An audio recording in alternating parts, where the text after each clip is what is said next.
Good morning, afternoon, or evening, everybody, and welcome to Pangolin, the conservation podcast.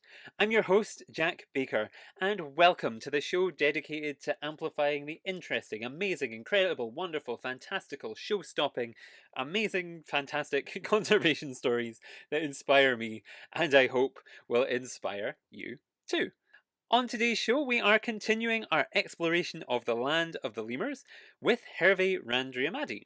He was on the last episode of the show talking about his work to do with human health and mental health and coral reefs and wildlife hunting, and it was a really great discussion. And I think if you haven't listened to it yet, you should go back and listen to that.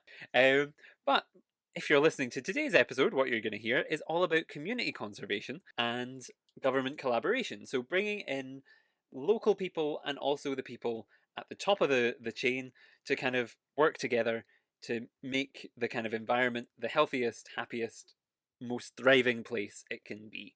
So yeah, a really interesting and kind of insightful take from Hervé that I really hope you all enjoy.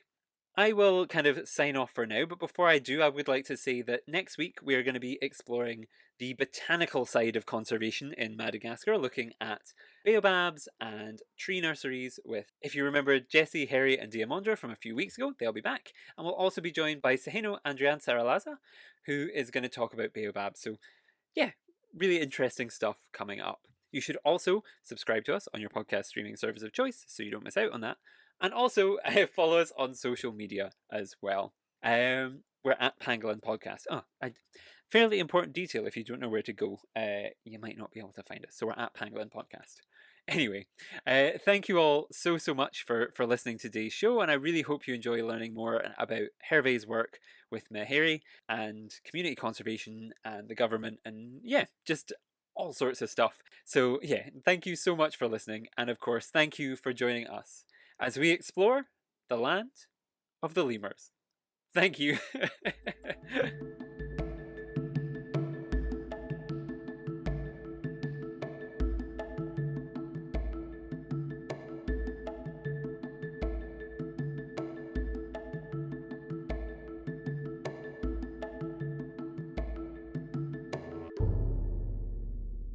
I wondered if you could, just to help contextualize it a little bit more for people, what the kind of government policy is around wildlife hunting in Madagascar. Yeah, if you could help kind of contextualize that for people and what the situation is on that front. Specifically on the place where I work, there are like a policy that protect, for instance, Makira Natural Park and Maswala Natural Park, and they have that policy called community-based forest management, where the governments will allow some communities to manage some forest outside the boundaries of the Makira Natural Park. So it will help the government to really manage this forest, because the government don't really have enough resource, to protect some of those forests. But the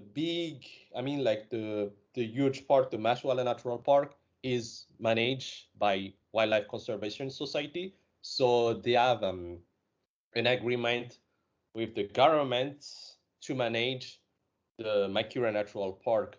So there are like two policy where the Makira Natural Park is managed by WCS, but also on the border zone of the Makira Natural Park, the government also like have a contract with local communities to implement those community-based forest management, where people in those communities help to protect those forests.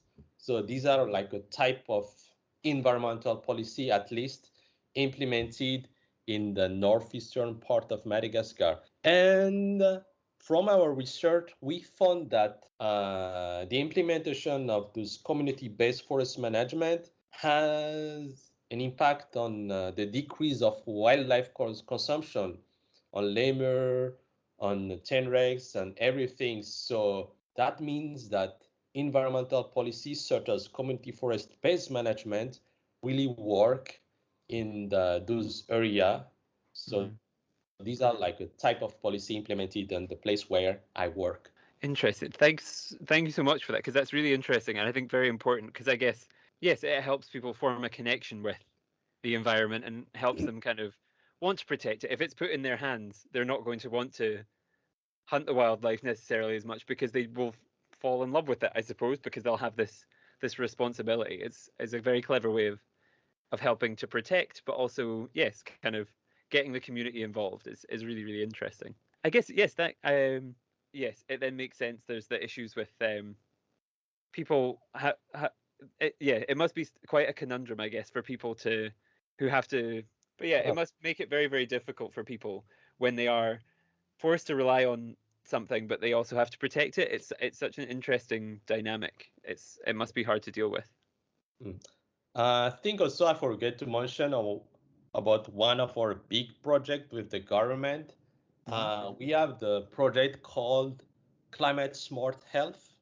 Mm-hmm. So on that project, we want to support the Malagasy government to have a platform where all of the data, for instance, climate data, disease data, agricultural data are combined. So the government could anticipate in advance, for instance, at this specific time, there could be, for instance, malnutrition, the disease of the people in this area will be known in advance. So we use like intelligent intelligence, artificial intelligence to combine all of this data and to create a platform to help the government to like to really anticipate what, for instance, what could be the next disease that will occur in a specific month that is linked to the climate change, like agricultural production. So that's one of the projects we plan to implement with the Ministry of Public Health in Madagascar. Mm-hmm. So it's called Climate Smart Health. Again, to have to create that platform where we try to combine or gather all the data, weather data, climate change data, agricultural data, disease data, all across Madagascar. So even we could like have a specific intervention on a specific place based on all of those data. So all intervention could be customized, but not so generalized, but just okay, you go to the south and you see how is that place and how is the weather at this specific season of the year, how is the food security there, and we try to to have that intersection of all of these aspects to in order to support the government to take action. So that's one of our big projects with the Malagasy government. Mm-hmm.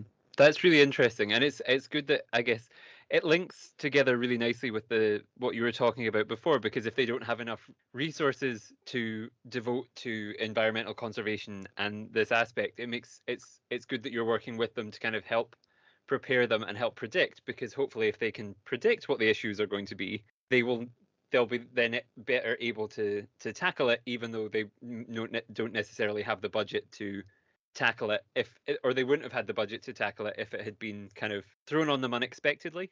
It's a really good a good way of thinking about it and trying to predict it. It makes perfect sense. It's a really interesting way of doing it. Yeah. Perfect. Well, I think that kind of yes, and I think that kind of brings us nicely to the end of everything.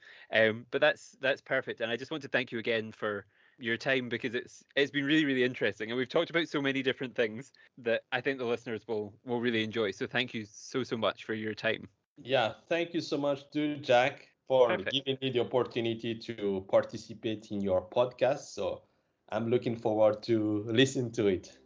Thank you.